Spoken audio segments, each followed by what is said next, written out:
Blues and Jazz Night. We're coordinating this. As you know, we're a surprise too.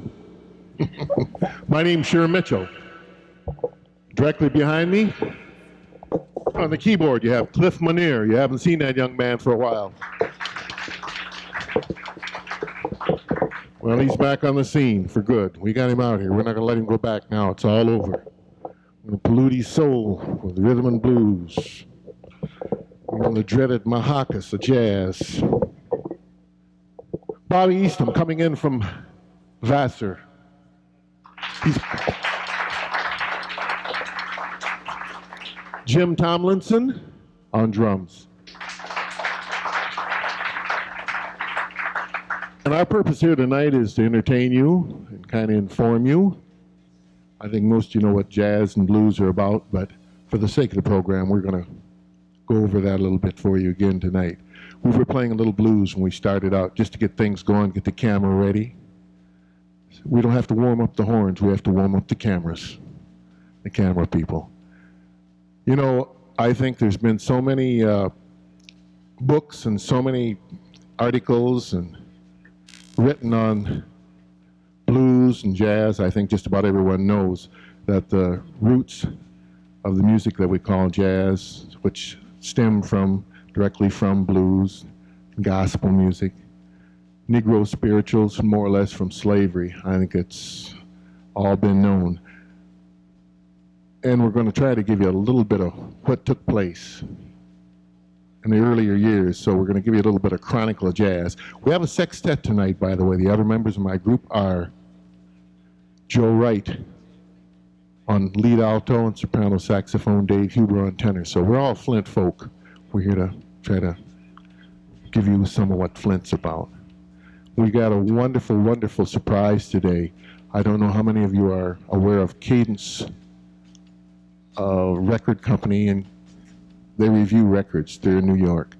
We just got their magazine today, and we just got a wonderful review on the album that we've done last year, and it made me feel real good because, once again, we've done something to make Flint feel good about, I hope.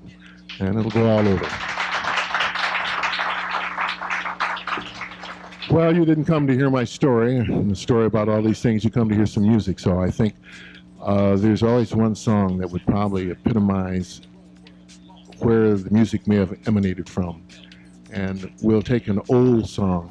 You classify it. I'm not going to get in that. I'll never get into the arguments of it. It's called John Brown's Body. It's a wonderful song to give you an idea of how this may have taken place. We'll do it. This hasn't been rehearsed because we found out late last night that this was what our program was to consist of. So we're going to start out like we think it may have taken place.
And we're trying to give you an example of what may have taken place in a very short version and make it entertaining.